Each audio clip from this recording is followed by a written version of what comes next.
Assalamualaikum warahmatullahi ta'ala wabarakatuh. Good day to each and everyone.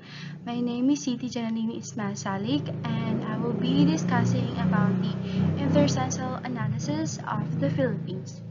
So, pabuhay. Here I have provided some effect or implications of the overpopulation in the environment.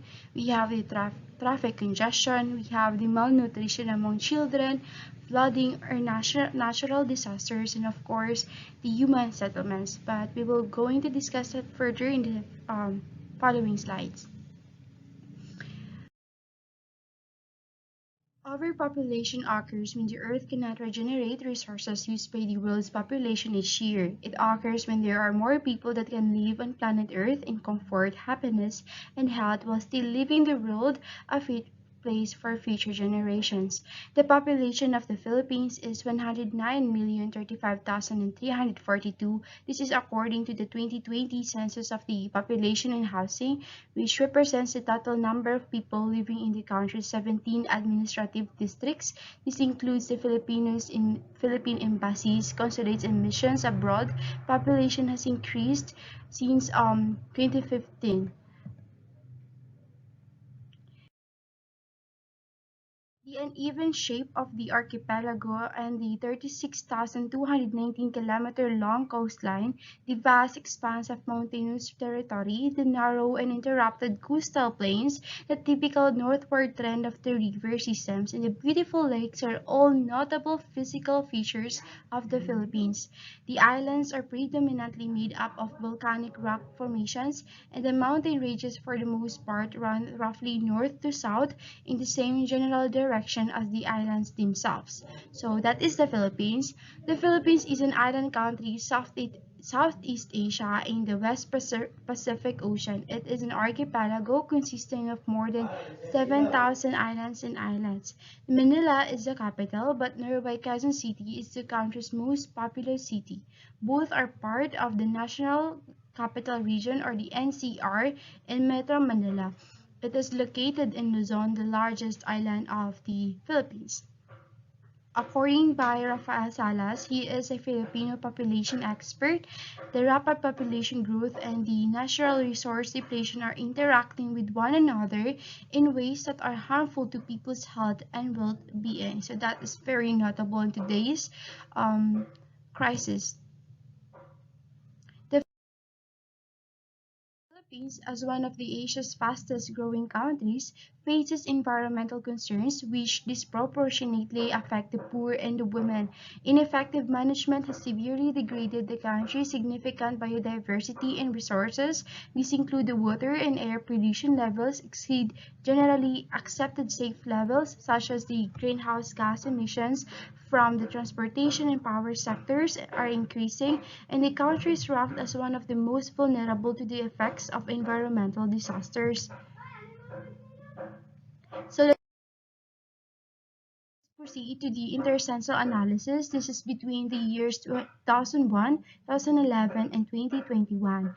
I have here six intercensal analysis to be noted of. We have the on-births per 1,000.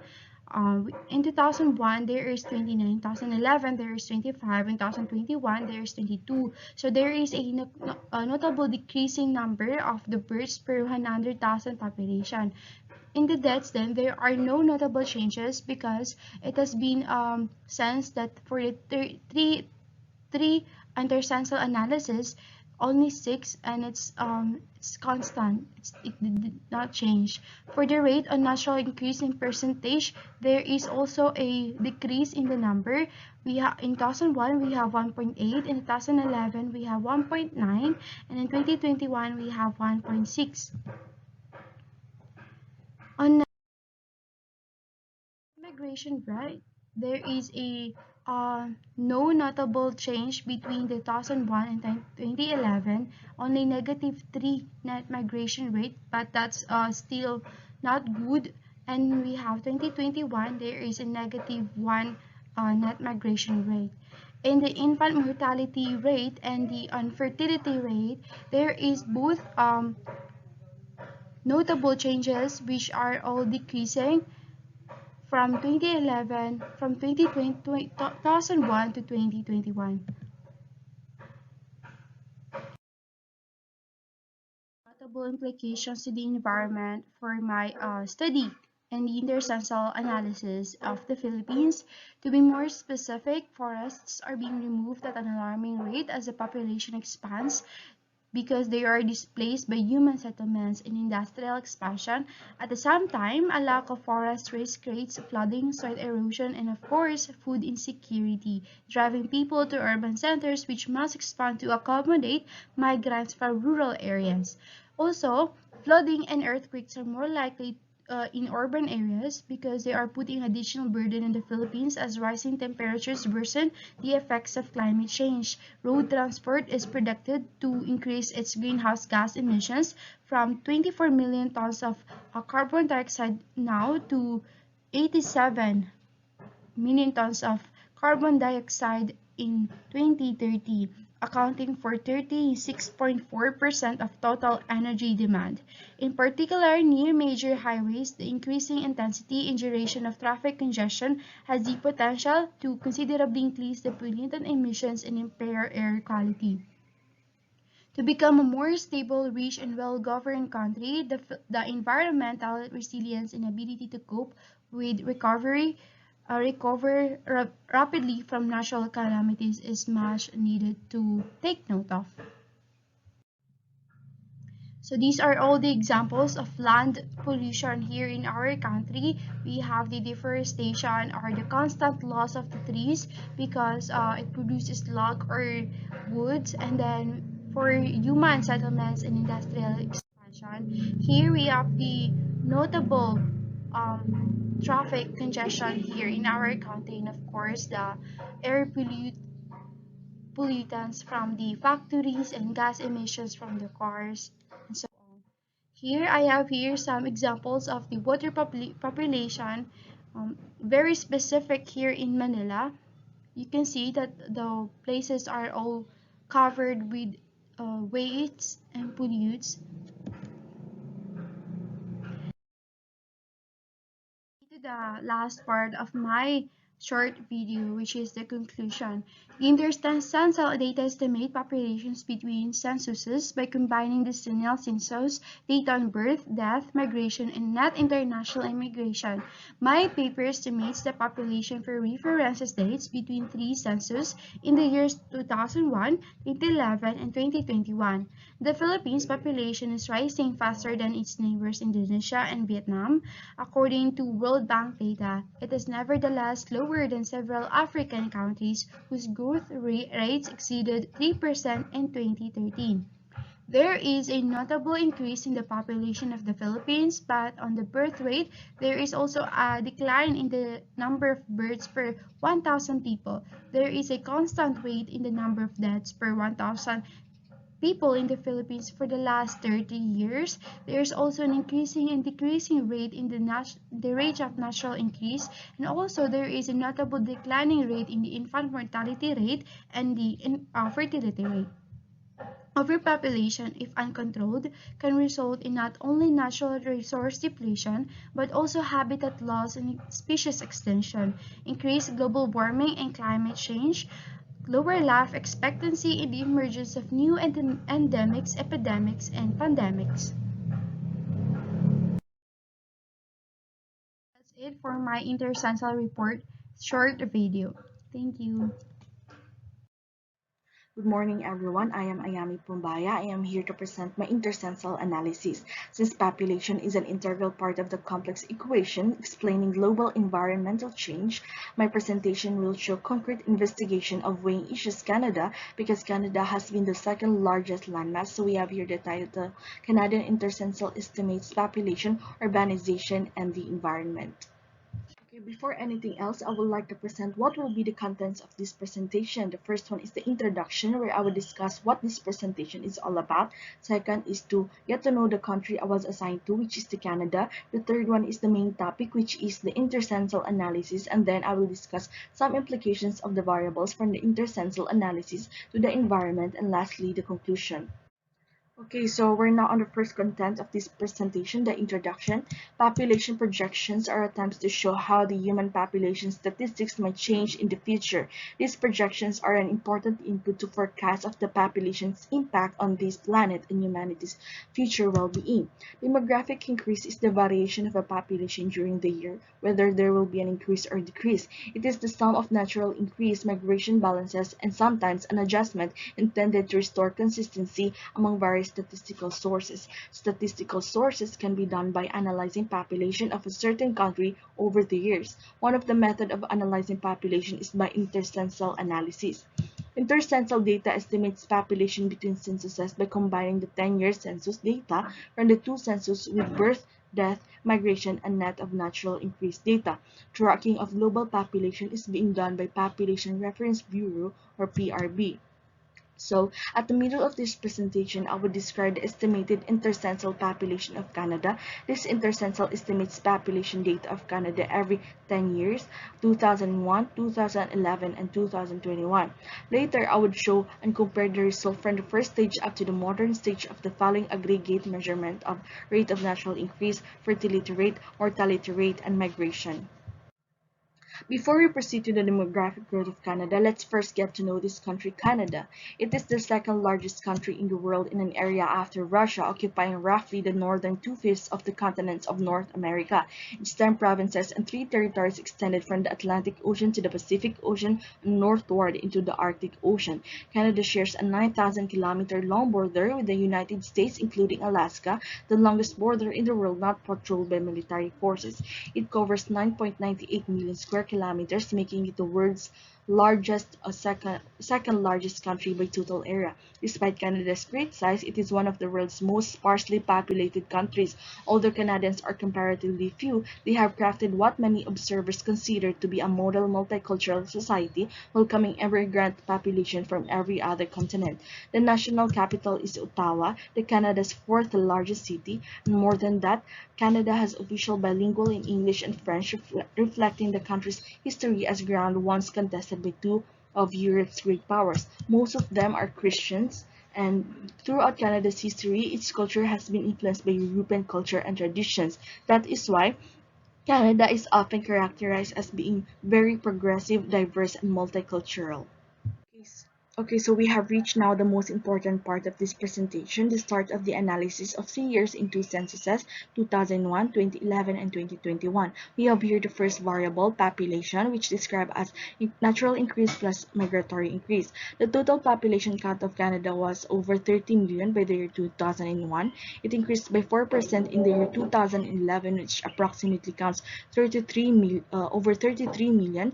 After 10 years, it increases more than 4% of the population in 2011. 2021 population of Canada reached approximately over 38 million. The population is growing at a steady pace, and based on current projection, it will surpass 50 million by 2070, according to PRB. Canada's growth rate has been anywhere between 0.8% and 1.2% for the past 10 years. As of now, Canada population is equivalent to 0.48% of the total world population. Canada ranks number 39 in the list of countries by population. Now we have here the natural increase and migration increase. This figure shows that between this 3-year census, natural rate is rapidly falling than migration rate in Canada. As shown in this figure, in recent times, the contribution of natural increase by population growth has waned as the Canadian population age and fertility rates decline. Today, natural increase accounts for less than one-third of Canada's population growth and has ceased to be the major player in the equation. Meanwhile, migratory increase plays an increasing role in Canada's population growth since 2001, 2011, and up to 2021. Migratory increase currently accounts for about two-thirds of Canada's population growth. Next is birth and fertility rate. Birth rate is the total number of births in a year per 1,000 individual in a population, whereas fertility rate is the number of live births in a year per 1,000 women of reproductive age in a population. In 2001, we have 10.59 per 1,000 in terms of birth rate. At the year of 2011, it has increased to 11 and gradually declined by the year 2021 by 10.22. In terms of the fertility rate in Canada, as you can see in the in this figure, in 2001 it was 1.5 and increases by 1.6 in the year 2011 and eventually declined to 1.4 by the year 2021. Canada's total fertility rate has been below the replacement rate of 2.1 births per woman since 1970s baby boomers, meaning that the number of babies being born is not enough for the current population to replace itself. With the onset of the COVID-19 pandemic, it is possible that birth rates may have changed. In addition, if immigration levels were to fall, fertility rates would become more important for population growth to be sustained. Next is the mortality rate. As you can see, from 2001 to 2011, mortality rate has been relatively stable to 7 out of 1,000 deaths in the population of Canada. In the peak of 2021, it has been raised to 7.8. The increase in the number of deaths can mostly be explained by two factors: the population growth. A larger population generates a higher number of deaths, and population aging, which tends to increase the concentration of people at advanced ages where the mortality is higher. Moreover, increase in mortality rate in 2021 may attributed to pandemic as well. Okay, so the last variable is urbanization, which defined as the process through which cities grows and higher percentage of the population come to live in the city. As you can see, in the year 2001, 80% of the Canadian population live in urban areas. As of 2011, more than 80% has migrated to live in urban areas until the year 2021. Canada's inhabitants, like most of the people around the world, prefer to live in cities where there are more possibilities to work and play. The country is part of North America, the most urbanized continent in the world. In Canada, people primarily migrate to larger cities such as Toronto, Montreal, and Vancouver. Okay, so we have here now the implications in the environment. The first one is transportation's impact on the environment is not strictly proportional to population, but also affected by affluence and technology. We all know that Canada is a highly urbanized country, so that urbanization affects the physical environment through the impacts of the number of people, their activities, and the increased demands on sources. Migration of people from developing to developed countries will normally cause an absolute increase in global emissions. Next is the problem with low fertility is that it reduces population size, not only ages, but only among the young. The growth of the urban population has led to air and water pollution, transportation gridlock, deteriorating infrastructure, crime, and income polarization. Okay, so we have here the last slide, the conclusion. I conclude that population growth caused by natural increase began falling because of two factors. The first was a rapid decrease in fertility, and the second factor was a steady rise in the number of deaths, partly due to population aging and this pandemic. Consequently, migratory increase has taken on an increasingly important role in recent population growth. Second, according to all scenarios used in Statistics Canada's most recent population projections, natural increase is expected to continue to decline in the future decades. This is largely the result of a projected increase in the number of deaths. The third one, Canada's urban population is expected to reach between 36 and 42 million people by the year 2031, and a large share of this population will live in the large cities. Okay, so that would be all. Thank you very much. Thank you for listening. Assalamualaikum, I'm Pascan Sittie-Nor-Aisah. In this presentation, we'll tackle the Russia's environmental, sociology, and intercensal analysis. The outline of this topic include the introduction, background of Russia, intercensal analysis, implication to the environment, and its conclusion. The most basic data to understand population phenomenon is to conduct a census. Census can be utilized to foresee a possible future population and serve as the cornerstone for a country's statistics architecture. In this presentation, it presented the 10-year census of Russia with respect to its birth per 1,000 population, death per 1,000 population, migration rate, infant mortality rate, fertility rate, and the life expectancy at birth. Data gathered are based on available resources. Russia is a country that stretches over a vast expanse of Eastern Europe and the Northern Asia. Once the prominent republic of the Union of Soviet Socialist Republics, known as the Soviet Union, Russia became an independent country after the dissolution of the Soviet Union in December 1991. Russia is a land of the superlatives. By far, Russia is the world's largest country. It covers nearly twice the territory of Canada, the second largest. Russia contains the Europe's longest river, the Volga, and the largest lake, the Ladoga. This one. The inhabitants of Russia are quite diverse. Most are ethnic Russians, but there also are more than 120 other ethnic groups present, speaking many languages and following their diverse religion and cultural traditions.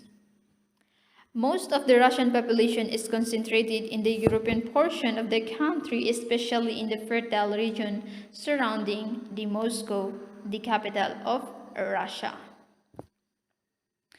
Russians are also populous in Asia. However, beginning in the 17th century and particularly pronounced throughout much of the 20th century, a steady flow of ethnic Russians and Russian-speaking people moved eastward into Siberia. The Russia's climate is extreme with forbidding winter that have several times famously saved the country from foreign invaders. The Intercensal analysis of Russia.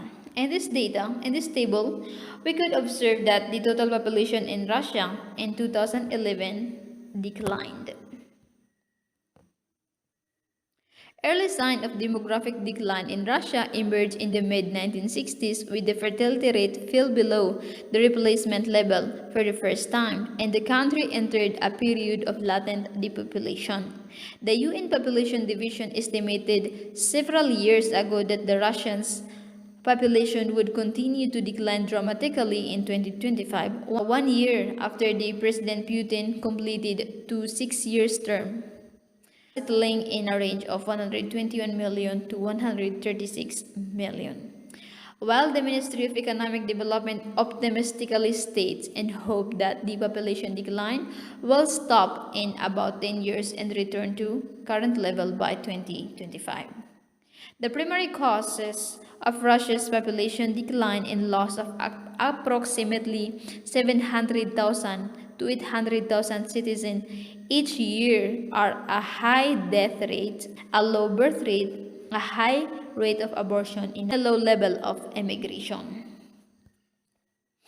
Moreover, the birth and death rate of Russia per 1,000 population showed us that in 2001, there's a very low birth rate compared to the other 10-year, the 2011 and 2021.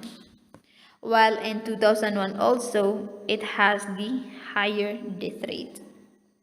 According to the United States Central Intelligence Agency's World Factbook, Russia has a very high death rate of 13.4 deaths per 1,000 people per year, well down from high of 15 in 2010. This is still significantly higher than the global average death of just under 9. In Russia, alcohol-related deaths are extremely common, and alcohol-related emergencies account for more emergency that visits the country. The country's birth rate is also quite low, with a crude birth rate of 10.7 births per 1,000 people. The global average is 18.2 per 1,000, while the rate in the United States is 12.4 per 1,000. So from this data, we could say that the birth rate of Russia is very low compared to the global average and to the United States.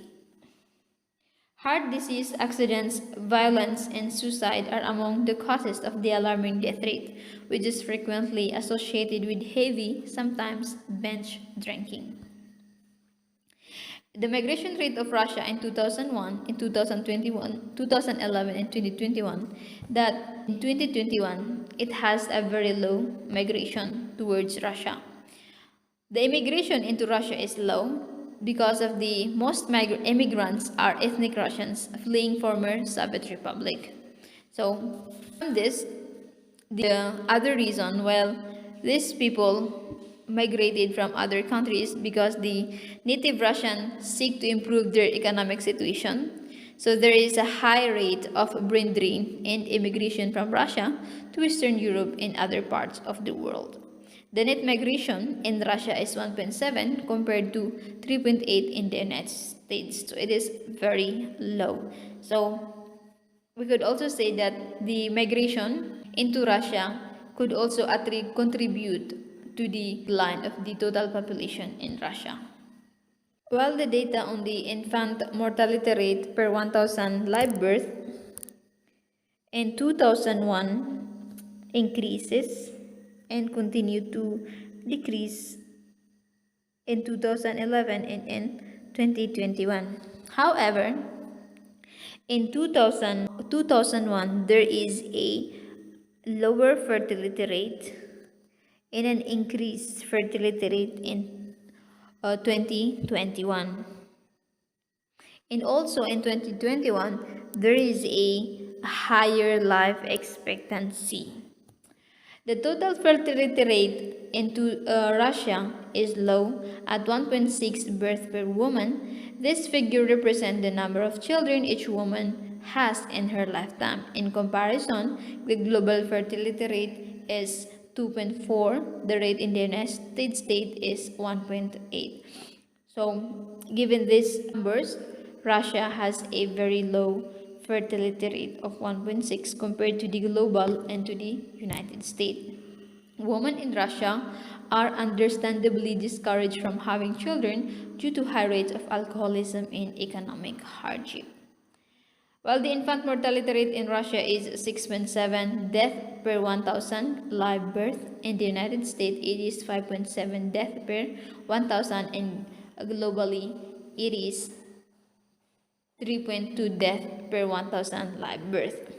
To resolve this mortality rate in Russia and also the lower birth rate, Putin policy in 2006 in his speech that he initiated to have these incentives and subsidies that aim to increase the average birth rate in Russia. So this initiative from him result that there is an increase in birth rate from 1.34 to 1.42. However, despite this increased result, it still falls far short of the 2.1 replacement rate required to maintain the population stability. And for the demographers, they note that the increases in per woman birth rate may have limited future impact because there will be fewer women of childbearing due to the low fertility rates in previous years dating back to the early 1990s.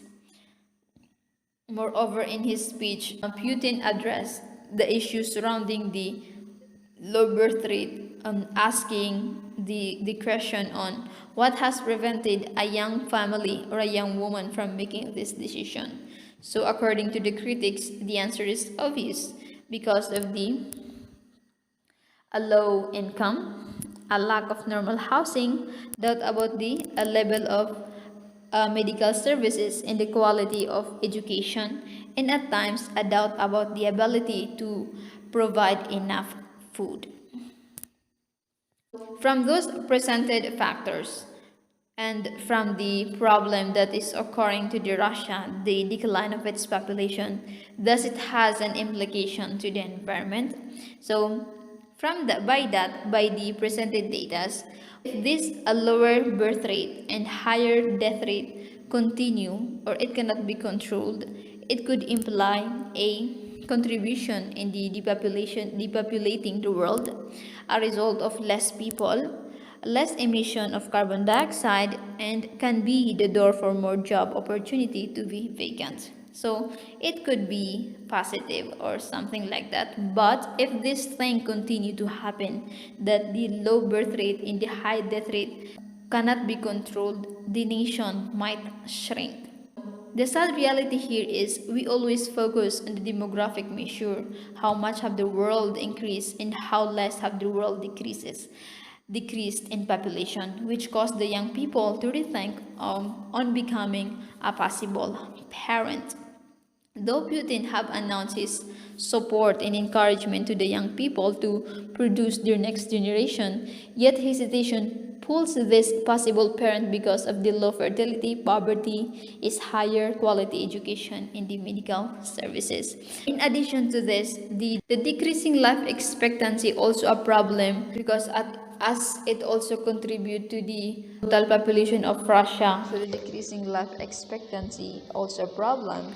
Might be because of the poor health, the alcoholism, and the pollution. That it could be water pollution, air pollution, and we also know that Russia is popular in their nuclear weapons, in their nuclear plants. That these nuclear weapons or nuclear plants that could leak radiations to the environment, which cause this population or this individual in this community may suffer or increase the respiratory and gastrointestinal illnesses and the development problem among children in several Russian cities. This is according to the US, Russian, and the World Bank studies. And the thing also here is that this leak would not only affect the Russian community but also their neighboring nations. So this thing should be controlled for the safety not just of the Russia but also the whole wide world. In conclusion, the demographic crisis in Russia should be resolved through the knowledge of Russia's demographics. Many of the current trend can be explained by the continuance of various long-term tendencies, such as the decreased fertility and historically high mortality. While it is undeniably true that contemporary problems have been exacerbated by economic conditions, yet there is no compelling evidence that these problems are linked to recent economic and political reforms. However, whatever crisis that the Russians' current condition is facing, it may be due to a reform delay. Furthermore, new data imply that mortality and life expectancy have begun to improve. And also, the new demographic realities in Russia are like those encountered by most industrial nations. So there is the population aging, shifting in the family makeup. The task here now is to deal with it effectively, since Russia or any nation cannot escape from these changes. Thus, to separate and elaborate the effect of previous policies, present reforms, and other factors in discussing Russia's demographic patterns, numerous studies is demanded. That would be all, and thank you.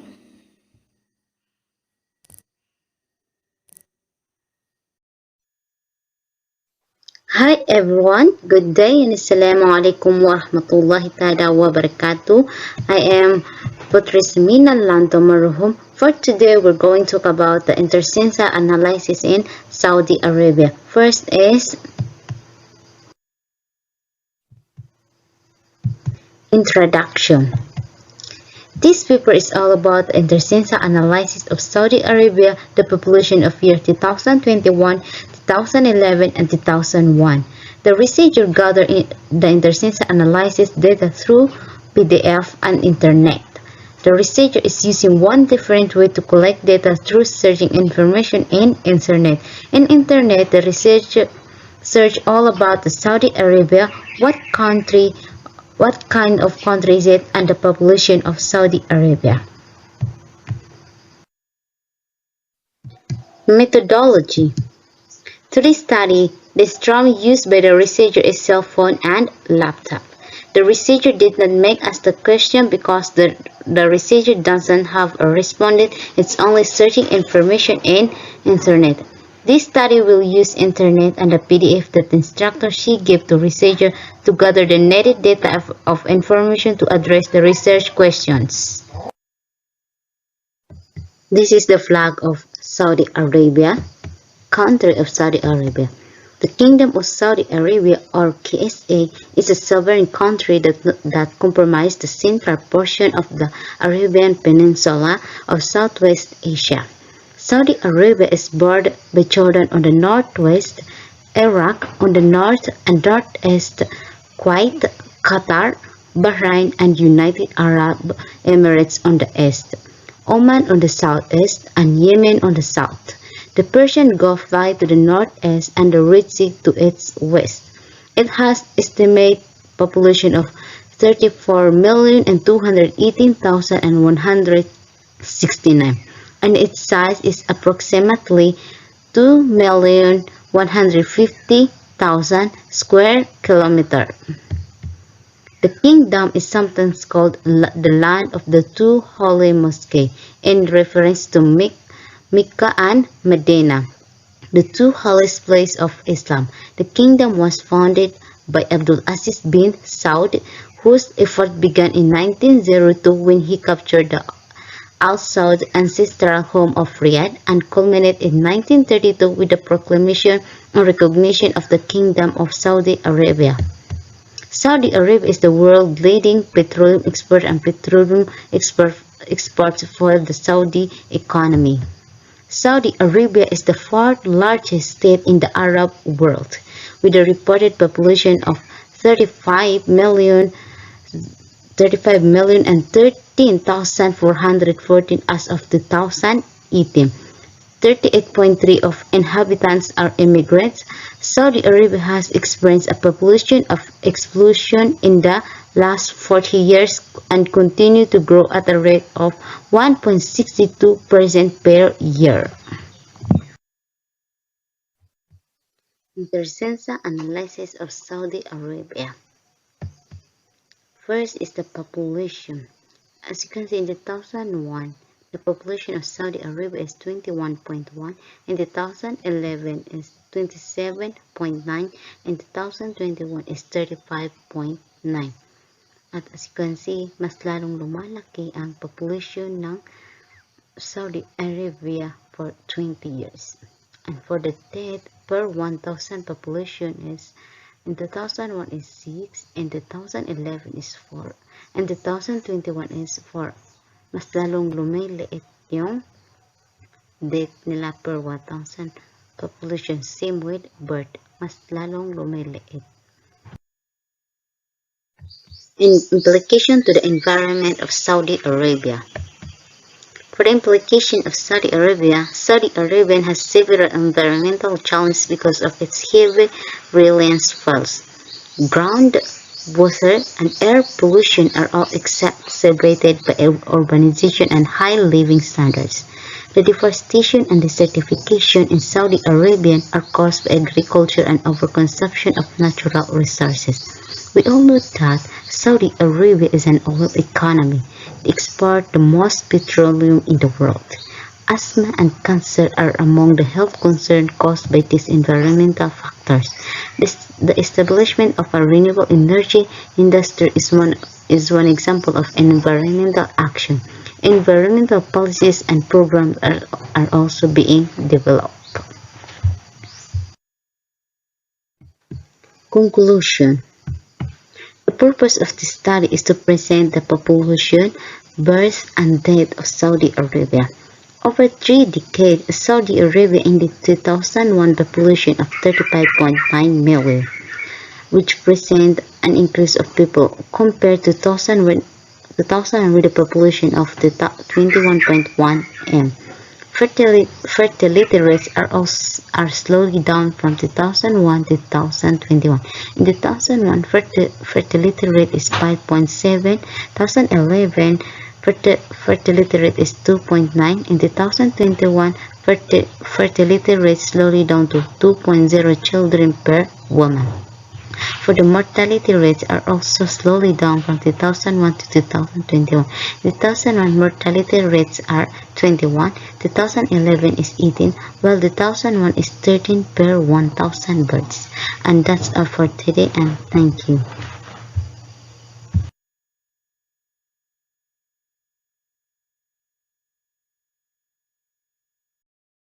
Good morning, everyone. I am RAKI-IN Sittie-Nor-Aisah G, and today I will going to share with you my intercensal analysis in my chosen country, which is the Singapore. This presentation focuses on the population of Singapore in order to demonstrate or inform people all over the world about its population, health, and environment. and to enable us to use this information to improve the well-being of present and future generations. This presentation also contains the 10-year gap difference towards its populations, births, deaths, infant mortality rate, total fertility rate, and the percent of population ages between 2001, 2011, and 2021. This study was possible because of the given data sheet provided by our very own instructor, Ma'am Daklang. As we all know, Singapore is a tiny country, so tiny that you can drive across the island in just an hour. Despite its size and lack of natural resources, Singapore has 5.6 million people and one of the highest average income in the world, ahead of countries like Germany, France, and Japan. Singapore doesn't have resources like coal or oil, but it does have something countries can't buy. This is their location. The island sits in the middle of an important trade route connecting Asia to Europe. Singapore, Hong Kong, Taiwan, and South Korea become known as the four Asian tigers, which have grown rapidly since the 1960s. Their rise was fueled by exports industrialization and, more crucially, big doses of government intervention. Singapore has been praised for transforming itself from a developing to a developed economy. For 5 years in a row, Singapore has been named the world's most expensive city ahead of New York and London. That's largely because of taxes on cars, making Singapore the most expensive place in the world to buy and run an automobile. It's also the third most expensive place on earth to buy clothes. But personal care, like household goods and domestic health, in Singapore tend to be less expensive than in other major cities.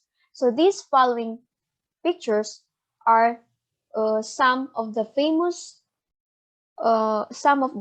spots in Singapore. The country information. In Southeast Asia, Singapore is an affluent city-state. It was once a British colonial commercial port, but it is today a thriving global financial hub and one of Asia's economic tigers, recognized for its conservatism and stringent local rules, and it takes pride in its stability and security. Singapore is the capital and largest city of the Republic of Singapore. It is situated on the southernmost point of Singapore's island. It is Southeast Asia's largest port and one of the world's most important commercial cities due to its strategic location on the strait between the Indian and South China Seas, as well as its deep water harbor.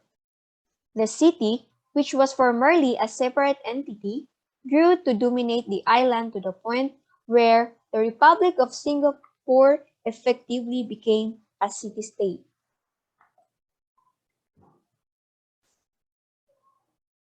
Singapore, dubbed Lion City or Garden City for its many parks and tree-lined streets. It has also been dubbed the Instant Asia since it provides tourists with a short peek of the cultures brought to the country by immigrants from all throughout Asia. The findings of my investigation or analysis are shown in the following figures.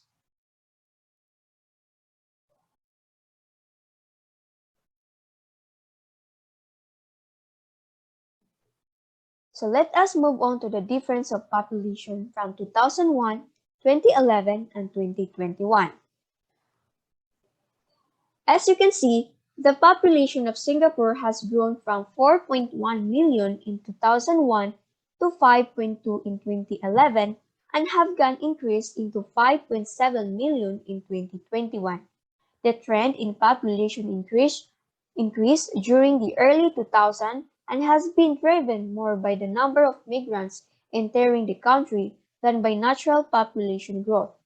As a result, the population has increased dramatically over a decade. Difference of births per 1,000 population. As you can see, year 2001 has a huge difference from the other, garnering an average birth population of 14 per 1,000 population. On the other hand, there is no difference between the year 2011 and 2021 when it comes to the birth of the population. The birth rate in Singapore in 2021 was 8.502 births per 1,000 people, a 0.96% decline from 2021. Therefore, the difference in birth rates among the population in Singapore has decreased from the value of 14 to 9. As you observed, the value from the year 2011 and 2021 didn't increase nor decrease. This means that after 2 decades, births population were steady in Singapore. Difference of deaths per 1,000 population. As you can see, in the year 2001, death has a value of 5 per 1,000 population and the rate of death decreased after a decade. In the year 2011, in which it has a value of 4 per 1,000 population, and it increased again in the year 2021, and that is exactly a decade after. As a result, the number of deaths has grown from 4% in 2011 to 5% in 2021. In 2018, it accounted for 28.8% of deaths in Singapore. Pneumonia ranked at number 2 as a little over a fifth of all deaths were caused by this deadly lung infection. Therefore, death increased after 10 years. When it comes to the difference of rate of natural increase is, as you can see, there is a significant difference in the rate of natural increase between 2001, 2011, and 2021. It begins with a value of 0.2 in 2001, and after a decade, it increased into 0.5 in 2011 and declines back again after 10 years in 2021 to 0.3. As a result, starting from 2011 and after 10 years, the rate of natural increase declines to 80%. Difference of net migration rate. As you can see, the value of net migration rate in 2001 was 8 per 1,000 population, and this increased in 2011. In 2011, it has an average of 13 per 1,000 population and have decreased to -6 in 2021. These values are vastly different from one another, and as a result, the net migration rate declined from 13 to -6 between 2011 and 2021 due to factors such as age, sex, marital status, education, vocation, and employment. The key demographic parameters that influence migration are age and gender. Next is the difference of projected population. As you can see, in the year 2001, which has a value of 8 million, has the highest projected population of all time, but after 10 years, the value had decreased. In the year 2011, the value decreased for about 2% and stays the same for 2 decades or 20 years. This means that in 2021, it is still 6.1 million. When it comes to the difference of infant mortality rate, the mortality-fertility rate in 2001 has the value of 3 and was the highest value of all the years given. The mortality rate in 2011 was 2, while it was 1.8 in 2021. It decreased of about 50% in 2011 and 60% in the year 2021. Tetanus neonatorum, the gastroenteritis, the TB, and and poliomyelitis were among the causes of mortality decreased. Immunization against diphtheria had reduced the disease's fatality rate. As a result, after 10 years of 2001 and after 10 years of 2011, which is 2021, the newborn or infant mortality rate has dropped. So now when it comes to the difference of the total fertility rate, as you can see, the total fertility rate in 2001 was 1.6, and the value of the total fertility rate in 2011 was 1.2, while it was 1.1 in 2021. It is the year 2001 that has the highest value of the 3 decades. Singapore's total population fell by 0.3% due to a fall in foreign employment in the services sector and work permit holders. Due to travel limitations and the economic slump, the number of S-Pass and employment pass holders has also decreased throughout the epidemic. As a result, the overall rate of infertility has dropped in the last years. Lastly, we have the difference of the percent of population ages. As you can see, in the year 2001, the value of percent of population ages was 11.5 and has increased after 10 years, garnering an average percent of population ages of 13. As a result of growing life expectancy and reduced fertility rates, the percentage of the population over the age of 65 increased in 2021. So the implication to the environment of my study is that Singapore is known and very familiar to other countries, so by knowing and studying its 10-year gaps starting from 2001, 2011, and 2021 is a must, and in order for the people in the Singapore to be aware of their beloved country's achievement to the given years. It is also to inform people all over the world about its population, their health, and their environment, and also to enable us to use this information to improve the well-being of present and future generations. Studying this analysis helps the people become conscious of his or her environment, and they can gain greater understanding of their country. It can unlock new insights. It can solve problems, errors, and mistakes if there are any. Conclusions. It may rise to a certain year, but it might also fall and vice versa. Population increases every 10 years, so there's no doubt why people get bigger and bigger over time. Every seconds, there are about thousands of mothers who are giving birth, so as the death wherein it increases also every 10 years to approximately 2% in a century. Because there are certain individuals who migrate to other regions of the world, the natural increased data rate reveals that its value lowers to 5% every 10 years.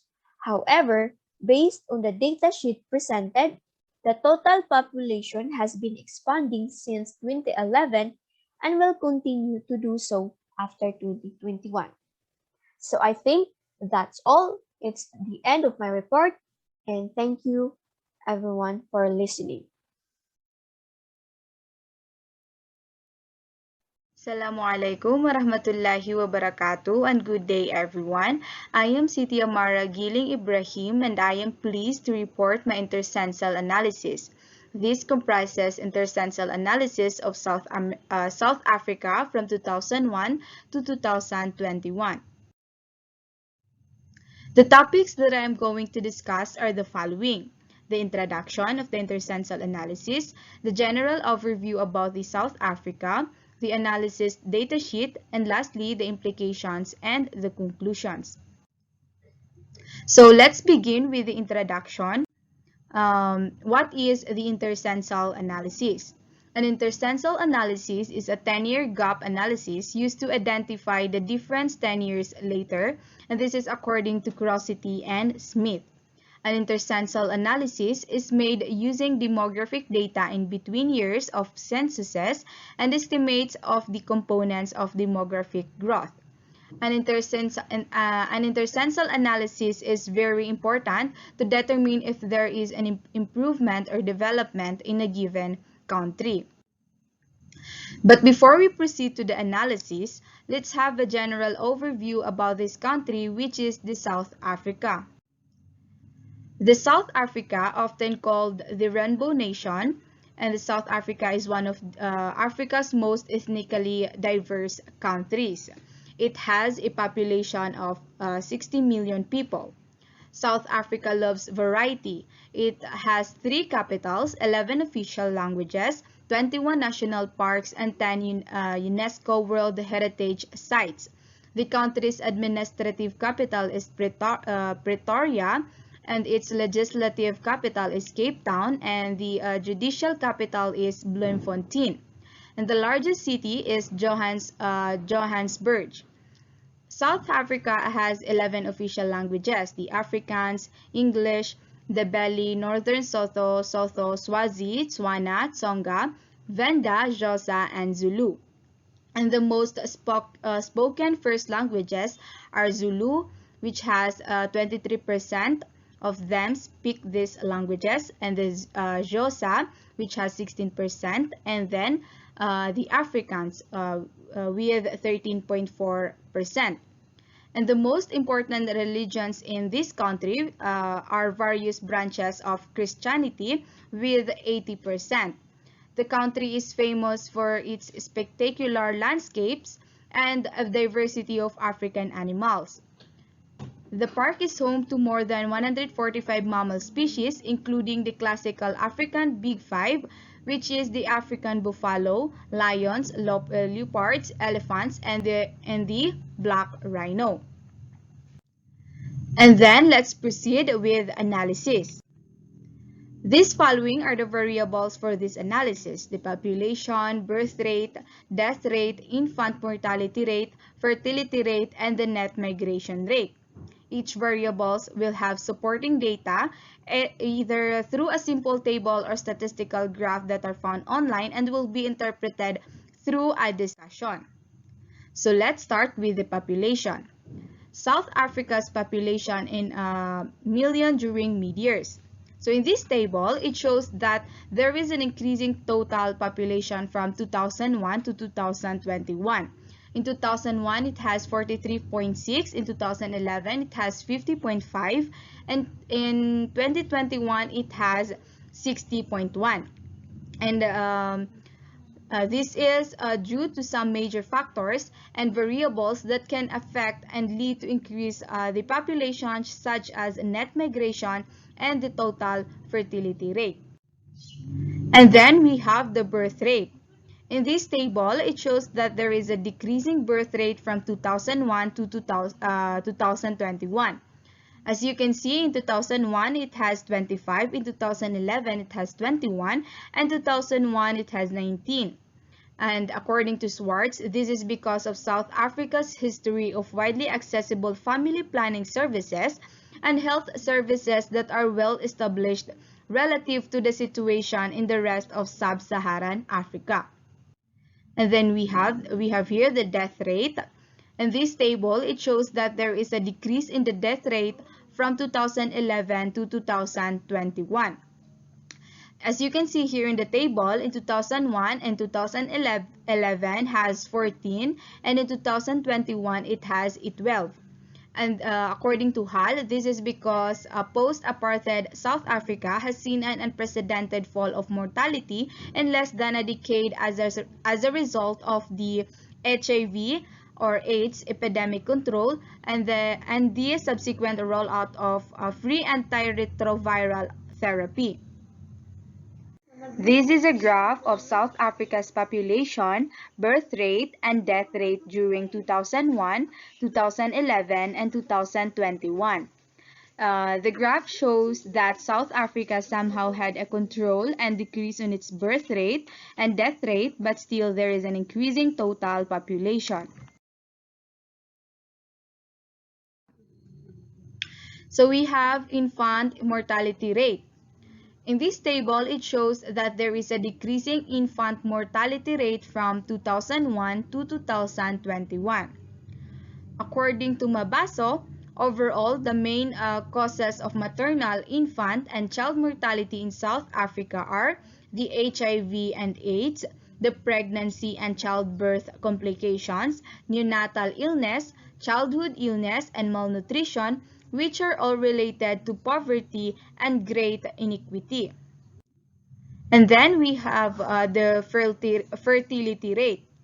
In this table, it shows that there is a decreased fertility rate from 2001 to 2011, and there is an increase from 2011 to 2021. And according to EZI, the main one is high fertility, which is driven by multiple factors. This includes the high desired family size, the low levels of use of modern contraceptives, and the high levels of adolescent childbearing. And then we have here the net migration rate. In this table, it shows that there is an increasing net migration rate from 2011 to 2021. In 2001, it has 2.9. In 2011, it has 2.4. And in 2021, it has 3.3. According to Din Babo, in relation to those of the origin countries, the macroeconomic pull factors for the migrants include the South Africa's higher standard of living, lower cost of living, stable economy, attractive investment climate, and better state funding of social services such as health and education. So this is the graph of South Africa's infant mortality, total fertility, and migration rate during 2001, 2011, and 2021. The graph shows that South Africa somehow had a control and increase of its fertility rate and net migration rate, while there is a decrease in its infant mortality rate.